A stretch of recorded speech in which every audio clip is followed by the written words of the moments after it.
తెలుగుదేశం గ్రామ స్థాయిలో ఉన్న నాయకులను గాని ఒక భయాందోళనకు గురి చేసి వైసీపీ మీద దాడులకి రాకుండా అడ్డుపడ్డాం అనే టాక్టిక్స్ని జగన్ అమలు చేస్తున్నాడు. దీన్ని కౌంటర్గా ప్రభుత్వం ఏం చేస్తుందంటే వీళ్ళ మీదకి ఎవరైతే రఫా లేకపోతే ఇవన్నీ చేస్తున్నారో వాళ్ళ మీద కేసులు పెట్టడం ద్వారా ఈ అఫెన్సివ్ని అడ్డుకోవడం అనేది చేస్తుంది. ఇదంతా కూడా పొలిటికల్ ఎత్తులు పై ఎత్తులు అని చెప్పచ్చు. అంటే అధికారంలో ఉన్న పార్టీ ఒక ఎత్తుగడ వేస్తే దానికి ప్రతిపక్ష పార్టీ ఇంకొక ఎత్తుగడ వేసినప్పుడు దానికి రియాక్షన్ గా మళ్ళీ అధికార పార్టీ ఏం చేస్తుంది. ఇది ఇంట్రెస్టింగ్ పొలిటికల్ గేమ్ గా మనం చెప్పుకోవచ్చు. ఇది ఇప్పుడు జగన్ కి ముఖ్యంగా కార్యకర్తలకి హెడ్డేక్ గా మారింది. సో ఎప్పుడైనా స్ట్రాటజీలో జగన్ ప్రాబ్లం ఏంటంటే అది ప్రతిపక్షంలో ఉన్నప్పుడు జగన్ అగ్రెసివ్ గా ఉండడానికి ట్రై చేస్తున్నాడు. అధికారం పక్షంలో ఉన్నప్పుడు అధికార దుర్వినియోగం చేసి ప్రతిపక్షాలని భయపెట్టడం జరుగుతుంది. ఇది కాకుండా ప్రతిపక్షంలో ఉన్న పార్టీ ప్రధానంగా చేయాల్సింది ఏంటి? ప్రజల సమస్యల మీద పనిచేయడం. ప్రజలకి ఖచ్చితంగా ఏ ప్రభుత్వం అధికారంలో ఉన్నా సమస్యలు అనేవి ఉంటాయి. అవి కాంక్రీట్గా పనిచేస్తే ఎప్పుడైనా ఒక సామెత నేను చాలాసార్లు చెప్తుంటాను, శత్రువు మనకి దెబ్బ కొడితే మనల్ని కొడితే మనకు తగలకూడదు, ప్రజలకు తగలాలి. మనం శత్రువుని కొడితే శత్రువుకే తగలాలి, ప్రజలకు తగలకూడదు అనేది ఒక సూత్రం ఉంది. ఆ సూత్రం ప్రకారం జగన్ ఈ ప్రభుత్వాన్ని కొట్టదలుచుకుంటే ప్రభుత్వంకే తగలాలి.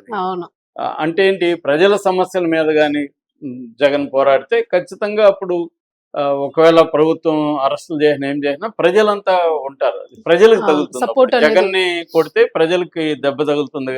ఆ రకమైన వ్యూహం అనేది జగన్ చేయాలి. అది వదిలేసి ఎంతసేపు రఫ నరుగుతాం చంపుతాం అంటే దెబ్బ వీళ్ళకే తగులుతుంది, ప్రజలకు తగలదు. ఎందుకంటే ఇది ప్రజలకేం సంబంధం, ప్రజలకు సంబంధం లేదు.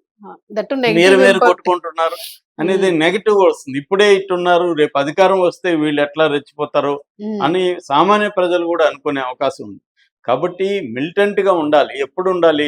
ప్రజా సమస్యల మీద పోరాడేటప్పుడు మిలిటెంట్గా ఉండాలి. ఇది వైసీపీలో కూడా చాలా మంది నాయకులకు ఇప్పటికీ గుర్తించారు, కానీ జగన్ ఆ విషయాన్ని గుర్తించాడా లేకపోతే గుర్తించినా మారడానికి సిద్ధంగా లేడా అనేది ఇప్పటికి కూడా జగన్ ఏంటంటే ఇతర కేడర్ అభిప్రాయాలన్నీ తీసుకొని వాటిని తాను దృష్టిలో పెట్టుకొని అభిప్రాయాలకు అనుగుణంగా తన పద్ధతి మార్చుకోవాలి.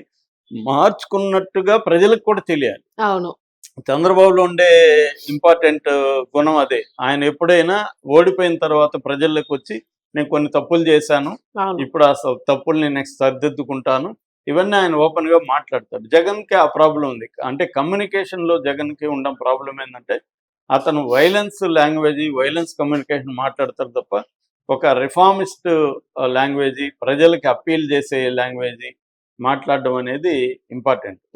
సో అది ఇప్పటి వరకు అయితే లేదు. మేబీ జగన్ పాదయాత్ర చేస్తే మళ్ళీ అది అనివార్యంగా వస్తుంది, జనం అంతా వస్తారు, అందరూ 1-to-1 డిస్కషన్ ఉంటుంది, అప్పుడు అతను కూడా పద్ధతి మారుతుంది. కానీ ఇప్పుడు చూసుకున్నప్పుడు అతను అంటే మనం ఏమి చేస్తే ఇది ఎలా ప్రొజెక్ట్ అవుతుంది కూడా ఇంపార్టెంట్. సమాజంలో మనం పని చేయడం వేరు, ఈ పని జనంలోకి ఎలా వెళ్తుంది, జనం ఎలా రిసీవ్ చేసుకుంటున్నారు అనే ఊహం కూడా ఉండాలి, అండర్స్టాండింగ్ ఉండాలి. సో అక్కడ జగన్ పొరపాటు చేస్తున్నట్టు కనబడుతుంది. అంటే ఎంతసేపు ఇప్పుడు ఈ కార్యకర్తలకంతా అరేబాయ్ మీరు జంతు బలులు ఇవ్వకండి, ఇది కరెక్ట్ కాదు అనేది చెప్పచ్చు. నా బర్త్డేకి జంతు బలులు ఇవ్వడం అనేది కరెక్ట్ కాదు, మనం రాంగ్ సిగ్నల్ పంపిస్తాం.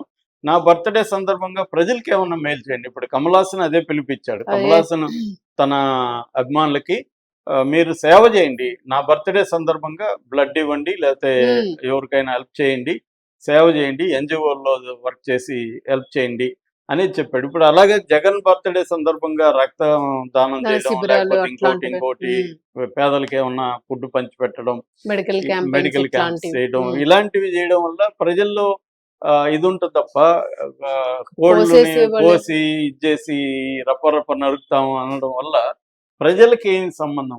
కాబట్టి ఇది అంటే కార్యకర్తల్ని నిలబెట్టడం అనేది కంపల్సరీ అవసరమే, కానీ అది ఎలా నిలబెడుతున్నాం అనేది కూడా ఇంపార్టెంట్.